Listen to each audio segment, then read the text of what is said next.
All right, y'all. Welcome back.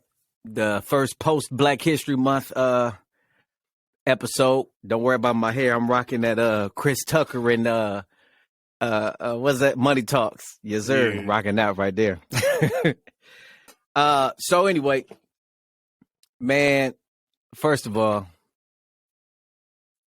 I want to talk about let's go back. So last week we was talking about the top rappers or top 5 or top 20, whatever the list was, top 10 rappers of all time and shit like that.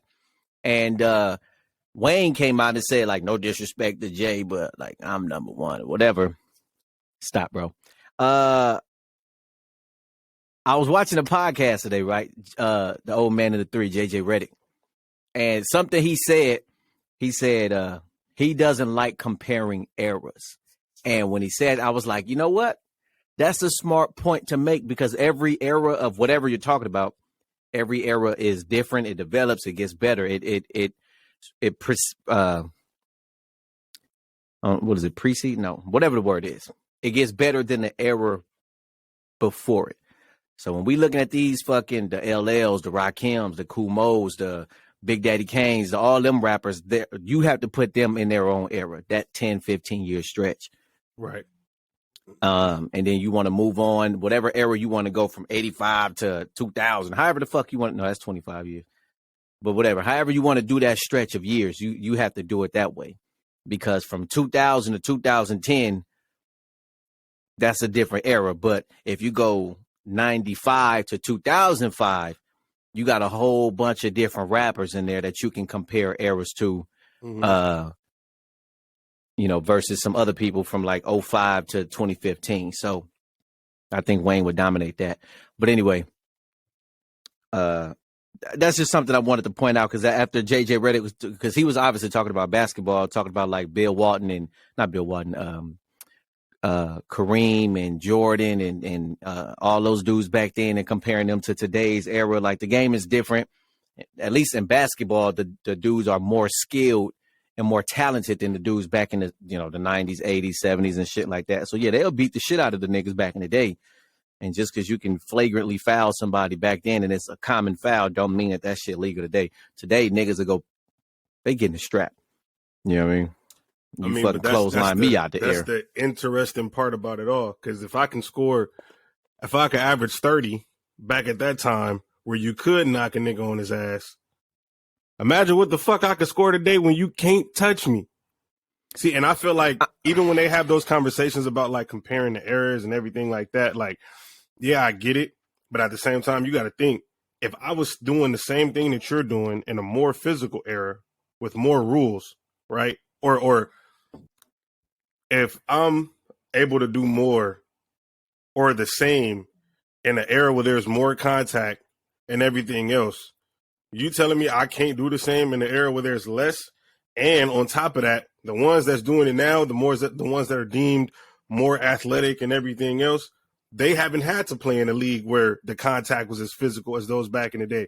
So they don't know if they can score 30 when niggas is knocking you on your ass, giving you flagrant twos, busting your ass, you know what I'm saying, pushing you out mid-air. So they don't know if they can score 30 because they've never had to play through that.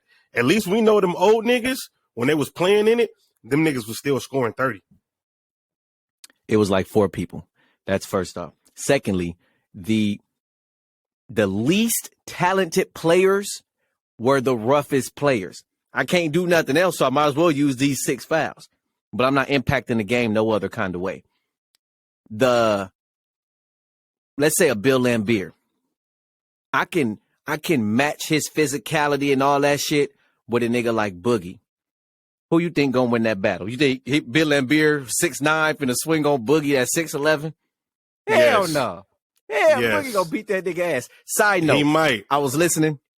Excuse me. When I was at work, because I'm back on days now. Since I was at work, and I was playing 2 people all week. I played Reason once, and then I played Boogie all week. For whatever reason, that Black Superheroes was just bumping. It's just a side note. Who you taking in the head up, Boogie or Reason? Boogie. I don't know. Reason got some bars though, but I'm taking Boogie. I don't know. I think he's a better artist, but Reason got some bars, dog. And Boogie got some fucking, like, when he say shit, what'd he say? I got nonchalant on my mind. That's what I was just listening to before I started watching Harry Potter.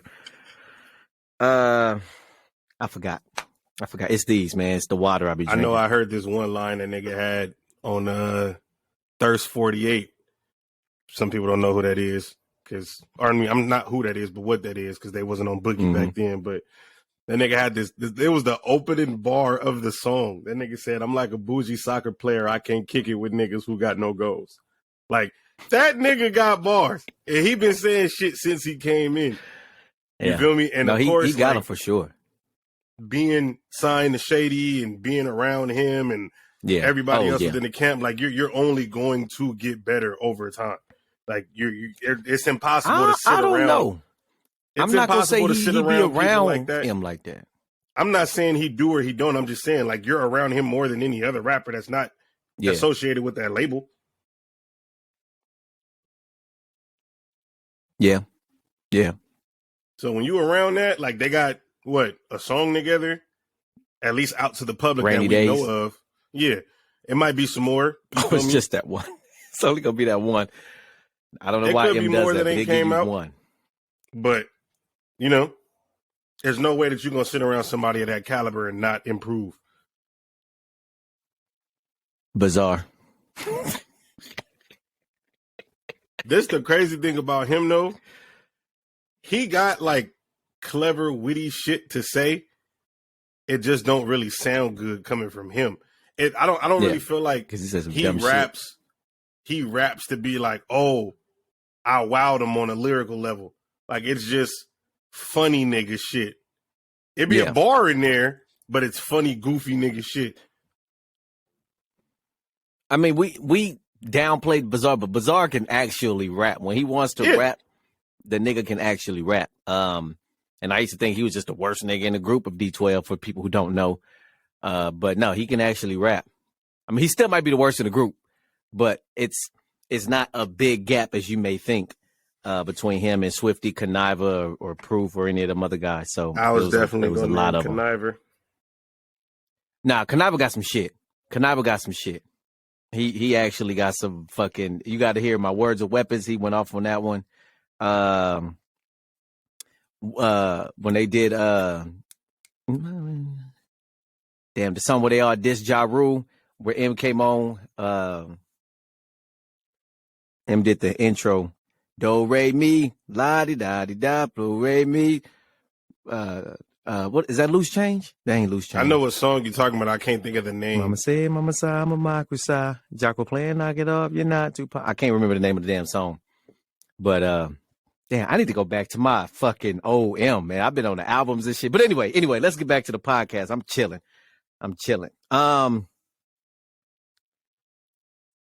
This nigga Ja Morant, dog. Nigga, I don't know where he from. I seen a meme earlier where his dad played in the NBA in the early 2000s for the Spurs and the Cavs. So I'm not going to say the nigga grew up hood, but he finna push his way to the hood out of the league. Nigga, you going the wrong way. You going from wherever you grew up to the NBA to you going to be on the street, in the streets. You fucking up, give the backstory of what happened for those who don't know. So it came out a few weeks ago that he was playing basketball somewhere and he fucking, I don't know, maybe he got banged on by some fucking 17-year-old or whatever. So he fucking punched the dude in the face. That's the story. I looked for a film or something on it. I ain't see nothing on Twitter. Twitter be having everything. And I ain't see nothing on Google, so that could just be a money grab. But it was that. He was in a car, maybe, I think it was right after Shannon Sharp had that whole fucking shit with them on the court after they played the Lakers. A couple days later, he was in a car with some dudes and they start pointing lasers at some people from their truck or whatever. So that's two instances. And then just was it yesterday or the day before, he on IG Live, you know what I'm saying, dancing or whatever, holding up guns and shit. Like, Ja, what are you doing? What are you doing, bro? Like, come on, my nigga, you gotta chill, bro. This is what happens when you don't have no real veterans on your team. Where nigga can't be like, first of all, nigga, where your daddy at? Your daddy at every home game. Why he ain't call it, hey, dog, we got a box because you fucking up my grandkids' future because you want to be some hood nigga, which you ain't. Like, come on, bro. Even if you are, nigga, you worth $200+ million. You just signed a deal with Nike, and I know they don't do nothing less than 3. You gotta chill, bro. What? And I can't even blame a light-skinned nigga this time because he dark. I don't And know I what want that to man so problem is. I don't know what that man problem is. Thinking back on it, like you said, the Grizzlies really don't have no true veterans on their team. But shit, outside of the fucking veterans, like that got to start at home, nigga. Like your Yeah. pops is at every home game. That nigga need to be on your ass. Like, what the fuck are you doing? At this point, it's low key like he condoning it with some of the shit he be doing. He Damn near. at the games trying to squab with Shannon Sharp and shit. Like, you Yep. condoning this shit. Yep. You feel me? And niggas get into a little position where they start making some money and thinking ain't nothing gonna ever happen to them, or they could buy their way out of anything. This nigga, his father should be old enough to tell him, go look at some of the other niggas that was doing dumb shit in the NBA. Mm-hmm. Mm-hmm. And see how fast, you know, when David Stern was commissioner, see how fast he kicked their ass up out of there. I was watching All the Smoke, you know, with Steven Jackson and Matt Barnes, they podcast, and they had Mello on there for one episode. He was like, yeah, you know, when I first came into the league, I was still young, out of Baltimore. You know, I had some homies, some crews, and we was with some, you know what I'm saying? And he was like, nigga, David Stern called him to like his office or came to Mello's hotel or whatever. And he was like, oh, yeah. I've been following you. You know, I got pictures. I know everything you doing, where you at, woo, woo, woo. He was like, so if you really want this life, you better let that shit go. Because at the same time, it's like you jeopardizing my company. Yep. Not only your own future, but my company. And ain't nobody trying to have that. You feel me? So it's like, shit, you got to think back in the day, you had to physically go spy on a nigga. Back in that time, you feel me? Now it's like, shit, anybody could get some footage of you and put it online. And now, look, your whole little thing is out there. You feel me? Your whole business, your whole endeavors, everything you got going on is right in front of the NBA's hands for them to see. The next thing you know, one of the most talented niggas in the league is out the league. That's facts. That's facts. And the worst thing is, nigga, you're doing it to yourself. You are literally on live with a gun. I don't care if you got it legally. I don't care about nothing. Nigga, I know it's some 6, 7, 8, 9, 10-year-olds with Twitter. Little white kids, and these are the ones that really, that's what really pisses the leagues off, is the little white kids that see you. Because the next Ja Morant, he looked just like you. You from the same neighborhood as you and I. So we ain't worried about him. It's little Timmy and Tommy and, you know what I'm saying, and Joe that we need to protect from the image of you being a nigga. And you want to be on fucking Instagram Live with this gun? Come on, dog. Come on, man. And then to make it worse, like, nigga, you know how many niggas want to be in your position and you just fucking it off, trying to be one of these niggas that's on the corner. You not a corner boy, dog. If you are a corner boy, you standing in the corner waiting on the ball. That's it. You not no fucking, stop it, dog. Get you some people, let them do that shit. I do that shit for 150, you know what I mean? But dog, you ain't got to be that. That's what's wrong with us, man. We forget. I know they say, you know, don't forget where you came from or whatever, but sometimes you just can't be who you were when you get to wherever you got. You can be successful and you ain't got to be no hood nigga no more. Nigga, I'm past that. You know what I'm saying? I can buy the block now. Once you get in those kind of shoes, you got to let all the other shit go. We got to be responsible. We got to hold ourselves accountable for our actions and stuff that we do and say. And this is completely contradictory because I'm thinking about my album. I understand, but sometimes you got to do what you got to do. But he didn't have to do shit that time. Like, nigga, there was no danger. There was no danger. Yeah. If you with your, you know, your daughter or your girl or your dad and 8, 9 niggas roll up because you just played the Clippers and you beat them by 40 and niggas is mad. Well, let's say the Lakers. And you beat them by 40 and niggas is mad. Okay, yeah, you start flashing guns. Nigga, this LA. You know what I'm saying? But just to be on live, flashing, come on, bro. You got to grow up. You got to grow up. Niggas is we gonna get stuck. We're gonna get stuck. Just being dumb. And I had a whole rant I wanted to go on when I was watching that shit earlier, but I'm gonna let it go. Because they're gonna use these same words. Somebody need to get in touch with that nigga, and somebody need to get in touch with that nigga and let him know what he doing is stupid. And I guess I feel like when Shannon Sharp called him out on what he was doing, he felt like Shannon was trying to call him a hoe. So he started upping his antics, you feel me, to try to prove to more people, like, this is who I am. You feel me? It was a little bitty I was piece just of watching ass gun. It wasn't even no big fucking, you know, I can see if you put the yappers out or something. Nigga, you had a little bitty pulling fucking... out a deuce. Nigga talking about pew pew, bitch, you don't get out my fucking face. I seen some other podcasts. They had AJ Brown on there, and he was like, man, I don't know what the fuck going on with John Morant. He was like, that nigga need to chill. Like, look at where you at. Yeah. You know what I'm saying? Whether you came from that or not, look at where you're at now. Even if, and this is the thing, especially with niggas that come from terrible, you feel me? When you get into success, why would you jeopardize going all the way back to the shit you thought you'd never make it out from? Why? It makes no sense. I'm gonna say it depends on how you make it out. If you make it out, let's say you make it out rapping, or you make it out drug dealing or some shit like that, that life got you to where you are. But if you made it out in the entertainment business, or you made it out because you went to school and got a degree and opened up a business and became a, you know, stock trader or something that business wise, where you were able to use your brain to make better decisions, yeah, I can see you being a dumb motherfucker to go back to the hood. But if you use the hood to actually to elevate you, I think that's a little different. I think a lot of these rappers, you start in the hood, you stay in the hood, plus the deals that they sign keep you in the hood. But basketball wise, nigga, you went to college. You're not dumb. Well, I'll take that back. These niggas go to college and still be dumb. But you can't be that dumb. You can't be that dumb. And you got a daughter, bro. You have a daughter.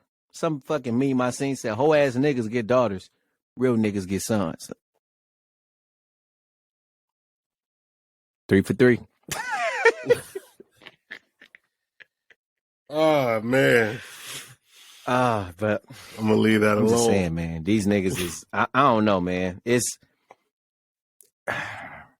the bad thing is I have my topics written out and it's like, JJ Redick, blah, blah, blah, blah, blah. And I got another thing underneath, blah, blah, blah, blah, blah. John Morant. That's how I wrote this shit. Like, come on, my nigga. You got to be better, bro. You got to be better, dog. I mean, shit, he ain't the only one. Look at Alvin Kamara. I mean, what he did was different, but still, like, you jeopardizing. Yeah, he just beat a nigga up, though. No, he beat a woman up. No, it was a dude. It wasn't a woman. He hit a woman. She was probably in the way. Regardless, they said he had, so first it came out as 2 incidents. The first one came out, he beat a woman, and then the second one came out that he hit a dude. So they had 2 incidents. One had got dropped, and then the other one got picked up. Well, I seen the video, and I think the woman just got like pushed because he was going after whoever this nigga is.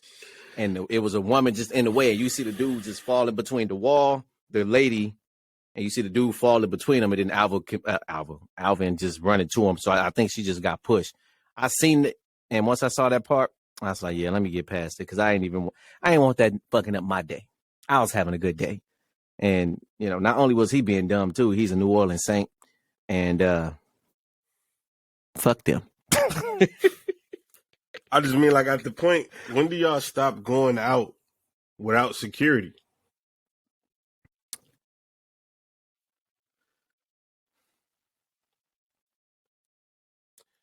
This shit is fucking stupid. There's no way I'm going to be a nigga who make $80 million a year and go to the club anybody, any athlete. I'm not going to be a nigga that's making 80. I'm just throwing a random number out there. I'm not going to be a nigga that's making $80 million a year, right? And then I'm going to go to the fucking club and get into a fight with a nigga and beat his ass to jeopardize my career, my paycheck, my family's well-being, all the people that fucking rely on me. It's not going to happen. Now, as a nigga who I am now, I ain't got shit to lose. I hit a nigga in a minute. But once I get there, no, nigga, I'm having security with me. It's niggas that get paid to beat your ass. Simple and plain. Or at least put you down, get you off of, you know what I'm saying? Like, get you out the way, find a way to get us up out of here so we can live to see another day. All type of shit. All these niggas is dumb. All of you niggas are millionaire motherfuckers trying to prove that y'all hood niggas, hard niggas. I'm not going to say that's corny always as fuck. The case. It's corny as fuck. It's not always the case, though. Because there are sometimes niggas can just really just do some fucking off the wall kind of shit. And I know me.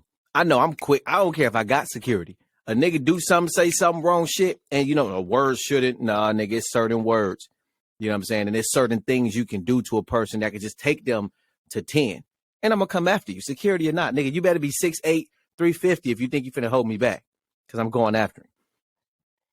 But with you being from, you know, your handicap place, there are words that can be said. You know what I mean? Some involving your dead homies, some involving the niggas that's still alive. There are words that can be said that trigger you.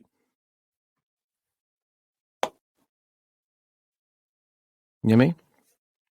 Just saying. You said that to say what?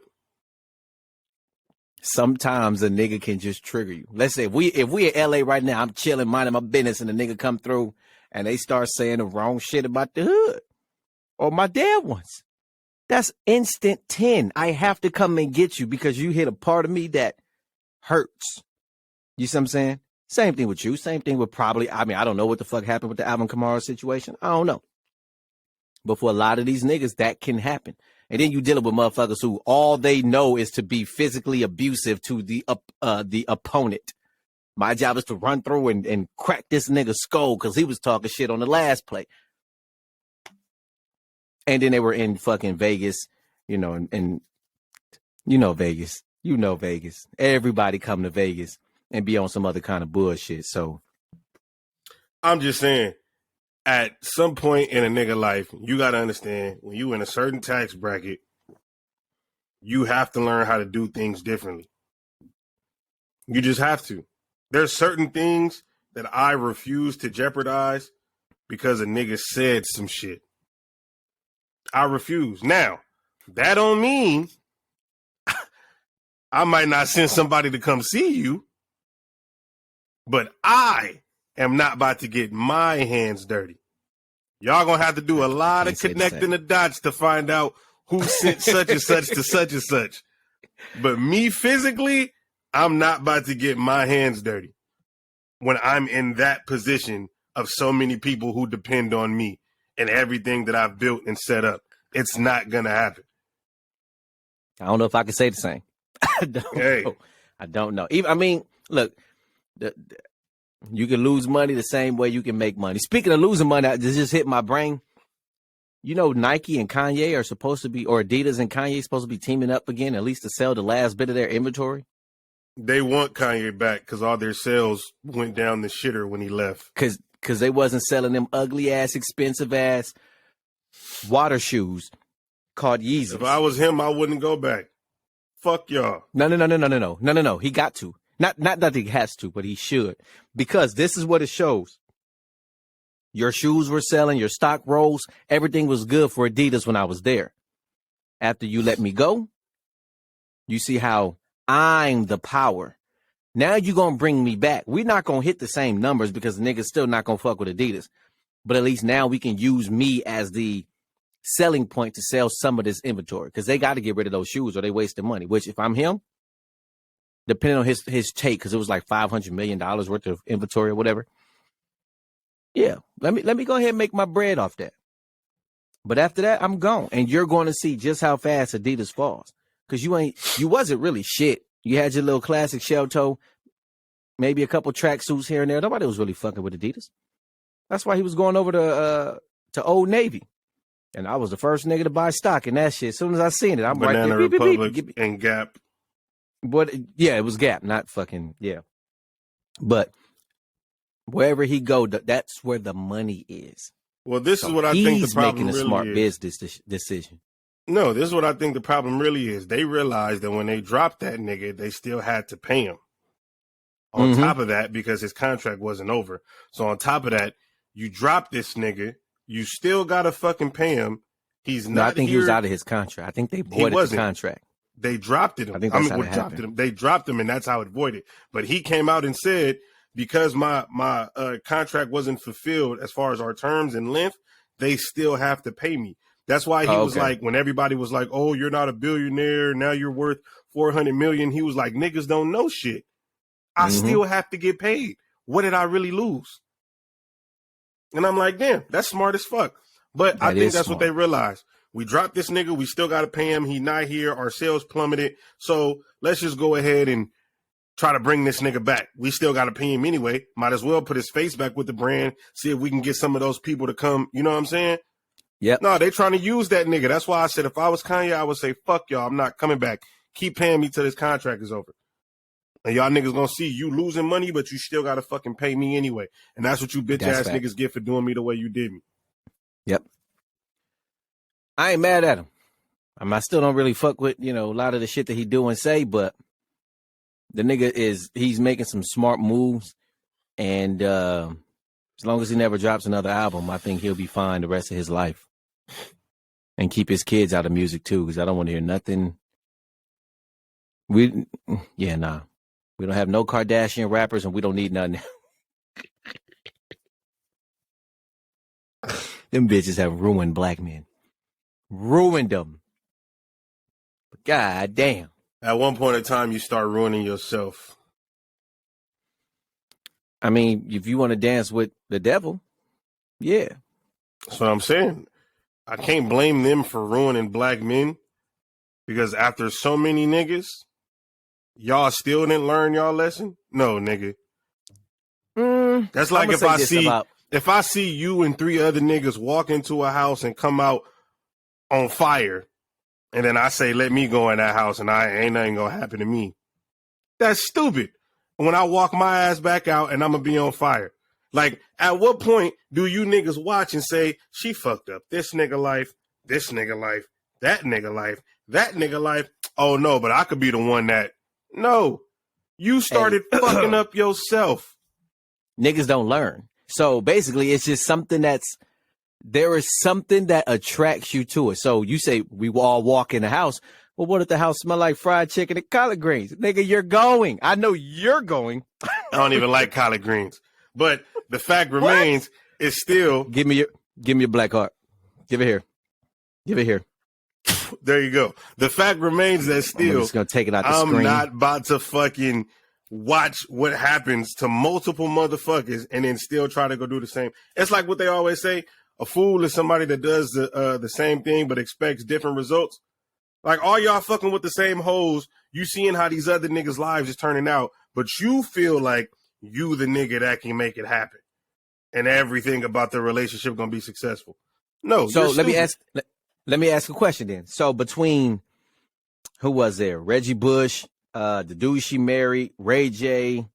I mean, it was a bunch of Chris other Humphries. niggas, but yeah, that was the dude she married. And then Kanye, even though they all got fucked in some kind of way, I think Kanye came out on top over everybody, including her. Did he? Because really? when he was in debt, she bailed him out of debt. And I don't know if it was like $3 billion or something. It was a large amount of money. She bailed him up out of debt. And then all he did from there was learn from his mistakes and build.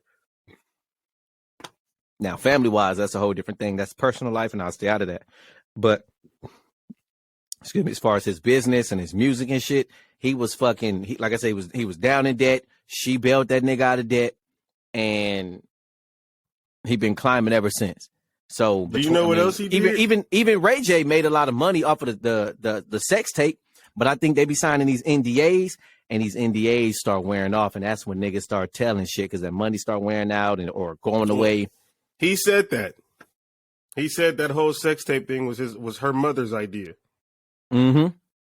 And she said that this is what they'll use to make money. Now, Kanye, what I will say about Kanye, granted what you just said Kim did, I'm not going to speak on it because I don't know, right? A whole lot of shit get released. But what I will say is what he said out of his mouth that he did was he added her name to all of his business ventures. Mm-hmm. So if anything were to happen to him or not, she still gets a piece of percentages from everything that has his name on it. So all his Adidas contracts, Kim gets checks from. His music, Kim gets checks from. His clothing company, Kim gets checks from. So I'm going to look at it and say, did you really bail him out of debt? Or did he set you up afloat to where he knew if I went into debt, this other money that's technically mine is here. And this what we going to use. You feel me? That's interesting. That's actually a smart fucking plan. Because it's like I'm getting the same money. It's just instead of it all just falling here, they just filter a little bit over here into this pot. Yep. And just in case something go wrong with the majority of the money, I still got. That's fucking, you know what? In the Navy, we call that an allotment. Damn, that's smart. I ain't even mad at you, Kanye. You still made roses, so I can't genius. Be mad. Whoa. I go with mad scientist. I'm not gonna go with genius. The nigga's not a fucking genius. He's a genius. He's a mad scientist. He's a fucking genius.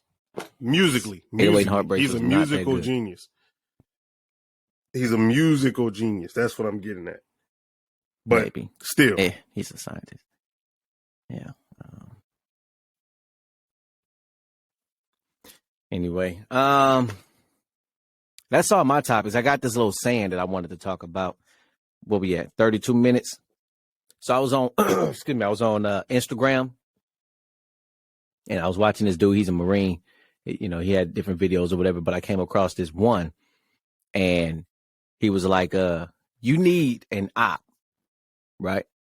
Not like a fucking street op. Just somebody that goes against the grain. You can get all the love and support and whatever.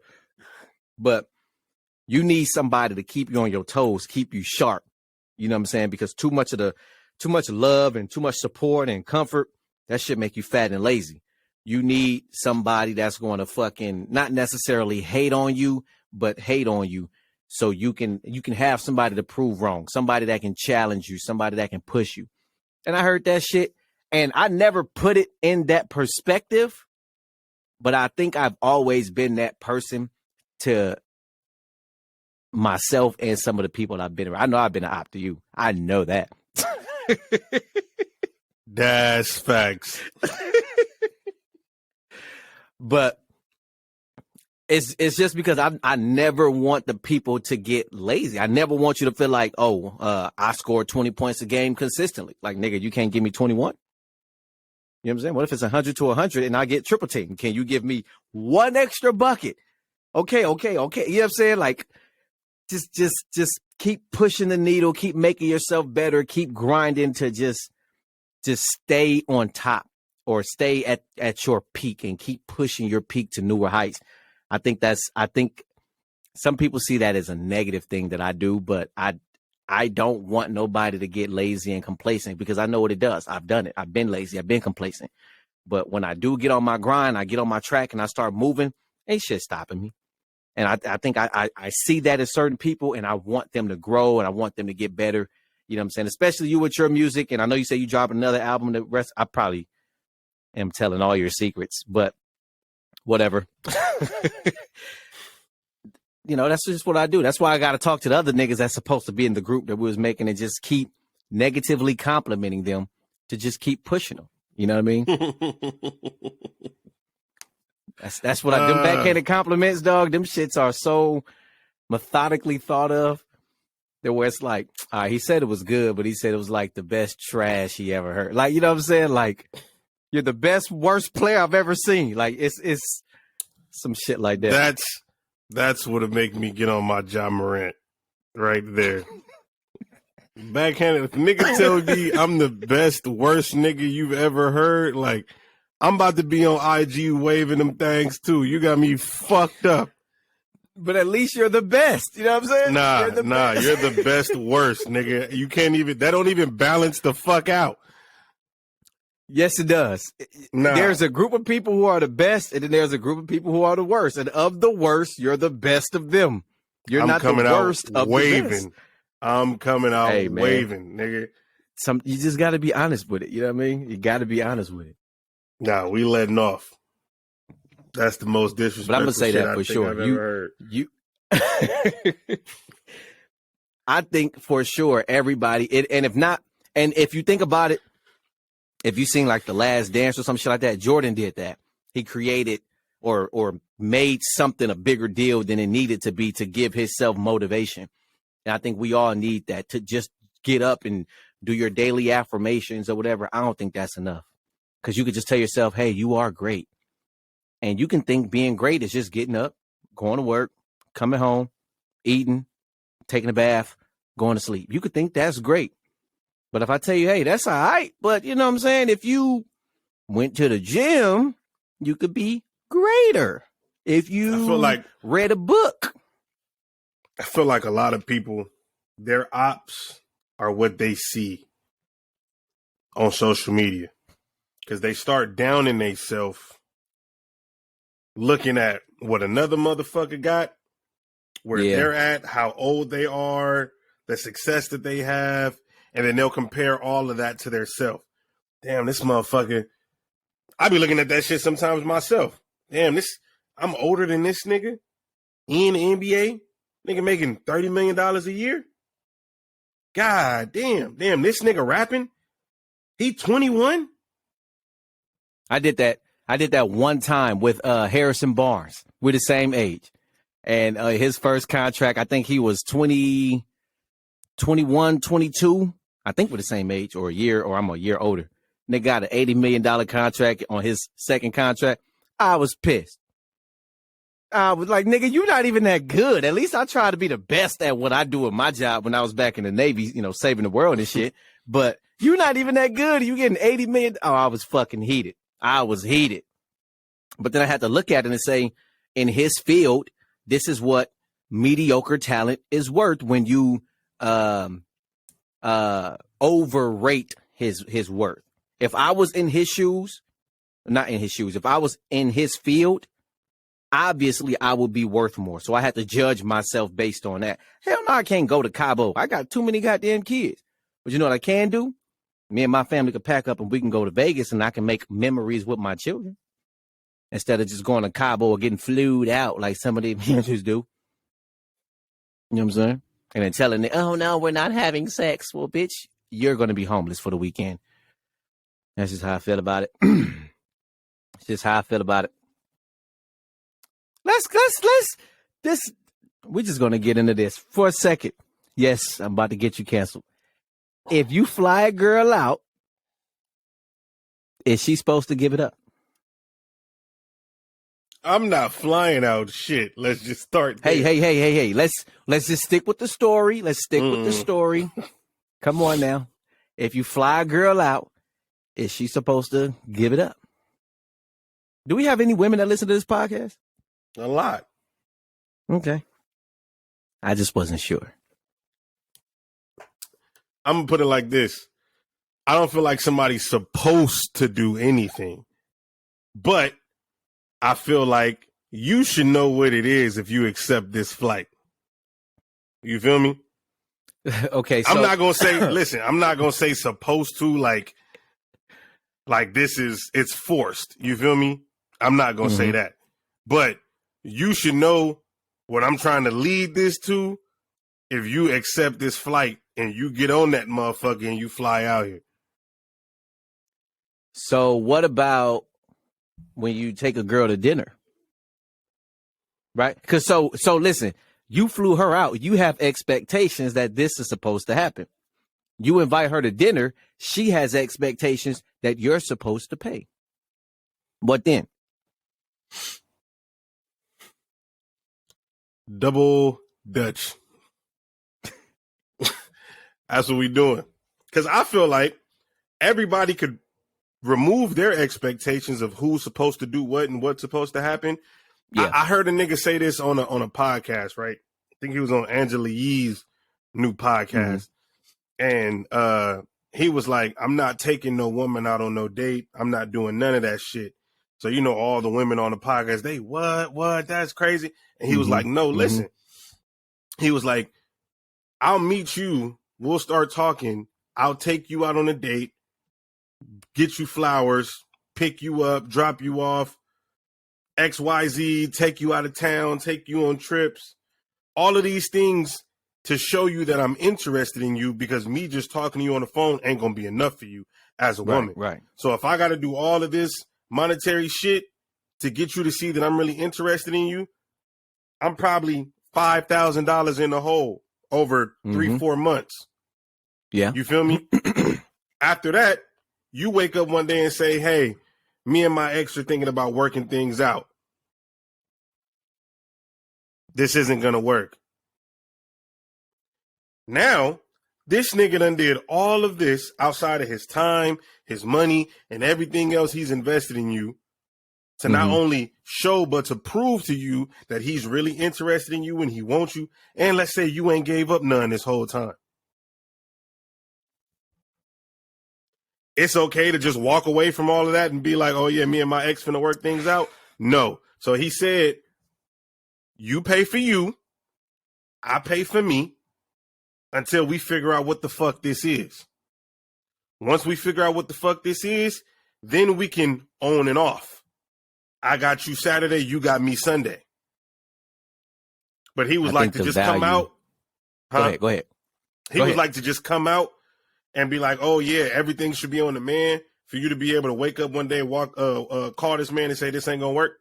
Or you finna go with this other dude, or you probably letting other niggas take you out on dates and do the same shit. I feel like I'm getting robbed if I'm coming out of money. This is what he's saying. I feel like I'm getting robbed if I'm coming out of money to try to spend all this time with you and do all this shit, but then you'll turn around and let another nigga do the exact same thing. I'm not even getting all of you. I don't even have all of your attention. Yeah. You feel what I'm saying? That shit wild. And for our lady viewers, we're not here bashing women. We're not doing that. Y'all just do some fucked up shit, to be honest. And we're gonna talk we're not about bashing women. We're bashing bitches. But go ahead. Hey, you already said you was finna get me canceled, so fuck it. Let's go all the way, because I wasn't even gonna touch this topic, but fuck it. No. I was gonna say something else, but I'm gonna be generous today because I ain't been drinking too much. What I'm going to say is I think us as men have put too much value in pussy. That's what I think. There are some niggas who feel like, oh, nigga, I ain't got to do shit to get bitches. I ain't got to do da-da-da-da-da. And some of these niggas be some pretty boy ass niggas, and us regular looking niggas, all right, I don't have the looks that you have, so I have to do something a step further, or a step beyond what you think you have to do. Because today, talking game just ain't enough. Spitting game ain't enough. Your game don't matter if she gonna break it down like, well, this nigga always pay for me to eat. This nigga take me on trips. This nigga helping my bills. This nigga. If you look at something, and I pay attention to a lot of shit. I be in the comments of girls only fucking pictures and shit like that just to see what the fuck they be saying. And the girl, I got a nigga that paid my bills and my boyfriend don't know. I got a nigga doing this and it. One girl talking about she bought a house and made her boyfriend's paying rent. She bought the house, so he was paying the rent back to her, and he ain't never know. And I'm like, what the fuck?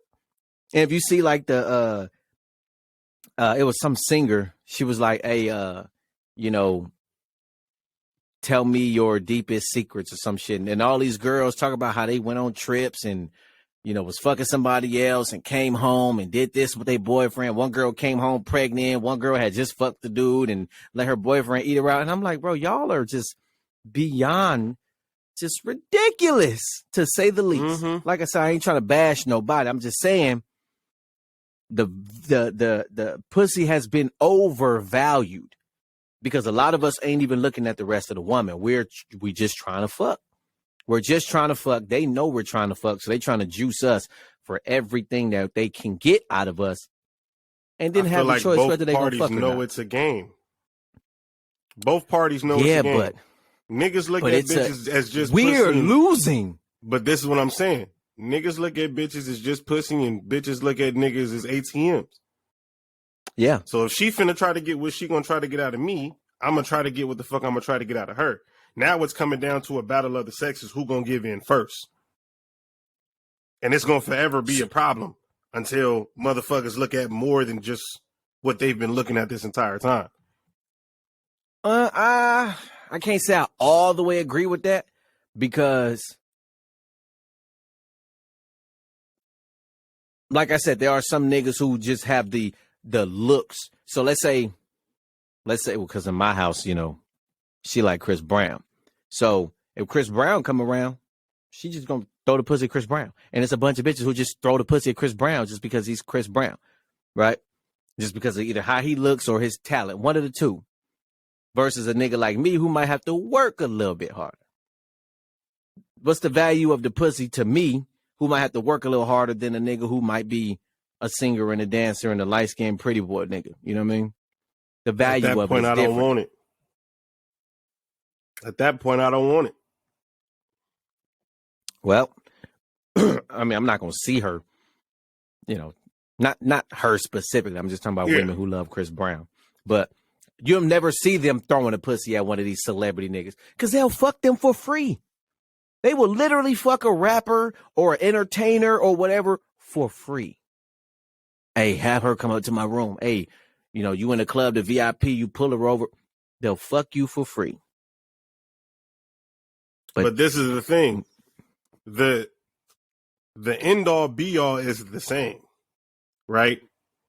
If you're not a rapper or a celebrity, you can fuck. It's just gonna cost you up front. Yeah. If you're a rapper, I'll fuck you for free. Mm-hmm. It's just gonna cost you much more on the back end. Only if you marry them or get them pregnant.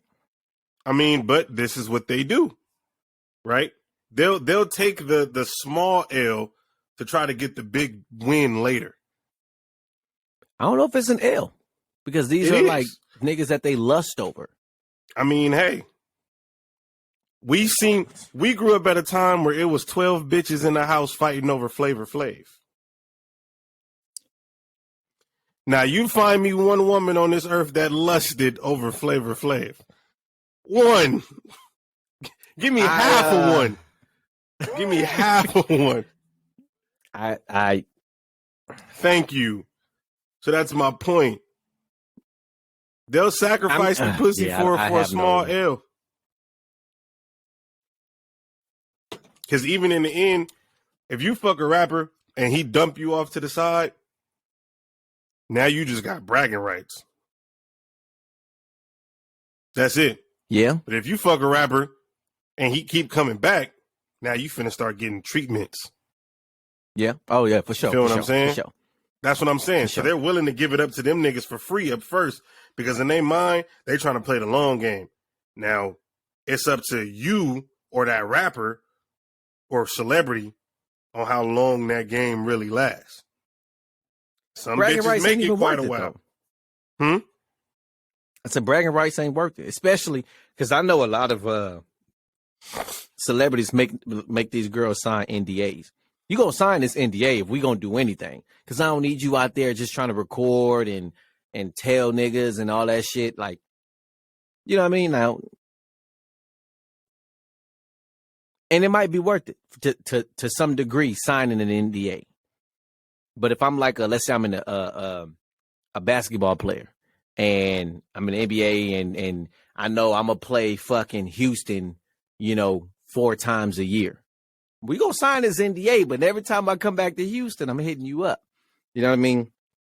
But I don't know, man. That shit, the game is it's disgusting now. It's really disgusting.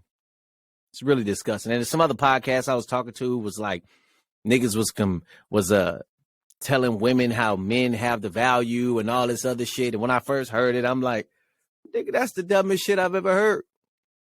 And then once he started breaking this shit down, you know what? Like, white dude, you might be right. I don't know if he white, but because he was like, this girl, she got paid such and such thousand. I think it was like $80,000 to be a ring girl. But the best fighter in the UFC get paid 80,000 or 800,000, whatever the number was, to actually have to do something. And you had to literally do nothing but be born pretty. That's it. Mm-hmm. And I was like, damn, that is the value that I'm not going to say it's their value, because some of them are highly educated, some of them are opinionated, whatever the case. But that's the value that we put on women. It's the prettier you are, the more I'll do for you. But if you're not pretty, the worse I'll treat you. You know what I mean? Kind of like the ugly duckling kind of little story or whatnot. But that's tough, man. Sex sells. Sex will definitely change how. If you don't want to, like, I want to see how gay niggas treat pretty bitches versus ugly bitches. That's what I want to see. Like a straight up gay nigga, how he treat a pretty bitch versus an ugly bitch. Because I know a straight male, you gonna be a little bit nicer to this pretty bitch, but to the ugly one, like, get the fuck up out of here. I'll fuck you up, Tamika. You know what I'm saying? Like, you gonna be disrespectful in a way. But motherfucking Angelica over here with the good hair and the soft skin and high cheekbones, you're gonna be a little bit nicer to her. You know what I mean? So that's what I want to see. An unbiased person, not woman, not a woman to a pretty girl, a straight, not straight gay. Okay. Just a gay male, how he interacts with a pretty girl and an ugly girl, like in a position of power. Like, you know, their boss or something like that. I would want to see that, because I would want to see how an unobstructed person treats these two women. That's what I want to see. Pause. I'm gonna say this. I don't want to see that. No, you should. You should. And let me tell you why. Because you can say, oh, I don't give a fuck how she look, woo, woo, woo, woo, woo. Only when a pretty girl piss you off will you really just fucking destroy her. No, but if everything is good, you off top. Because if you a piece of shit, you're a piece of shit. I don't give a fuck how you look. And that really be what that really be. No. You don't have to be a piece of shit to me. I can see you be a piece of shit to your homegirls. I'm not gonna want you. I don't give a fuck how pretty you are. Yeah, do everybody want something attractive and appealing to the eye? Yes, of course. But at the end of the day, if you're, and this is me personally, I can't speak for every other man. If you're a piece of shit, I don't want you. I don't give a fuck how pretty you are. And that's what a lot of motherfuckers know in their mind. Oh, I'm so pretty. I can say what I want. I can do what I want. Well, I can treat anybody the way I want. And niggas a woman's attitude can bring. That.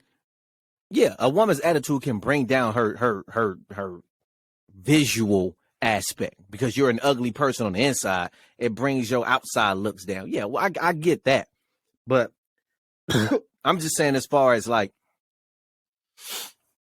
I say I'm even guilty of it. I might have. I'm not gonna say it might. I may have treated an ugly person worse than I treated a prettier woman. I may have. But that's why I'm saying it all comes full circle. Because, like you said, you had to work hard for it. Chris Brown could get it for free. You're the ugly person, and that's the scenario. Hey, yeah, you feel me? Right. So it technically all comes full circle. Yeah, you're right. That's wild. I didn't think about that part. That's true. That's why I hate you light-skinned niggas now. You know what I'm saying? Even y'all hair grow differently. Like, why? Why does your hair fall down gracefully? Fuck your stupid ass light-skinned ass hair, bitch ass nigga. Yeah, I wish you would have showed me your hair last week. Niggas. What? It was just like this. It just wasn't cut around the edges and shit. Yeah. I know. That's what I'm saying. Hey, mind your business, all right? This business don't pay you, all right? My dude is Damn tight. sure right. Like Chris Tucker said. My dude is tight. Every cop in the city's looking for that tight dude. Oh shit! You got something to say before we get the fuck up out of here? For my Bar Central fans, just a quick question. If you're working with a producer or an engineer, do you pay them before they work for you or after you get back your material? That's the only thing. That's my only question. And now we can close it out. That's all I wanted to know. Well, this has been another great episode of Bar Central. We'd like to thank y'all for tuning in another week with me and this dumbass buffoon. Yeah, that's right. I said it. We'll be back next week with another coming one. From a yellow. Yeah, bitch. you shut your. How do I mute you in this motherfucker? All right, Bar Central. It's your boy Marcus Jay Tru 400. We about here.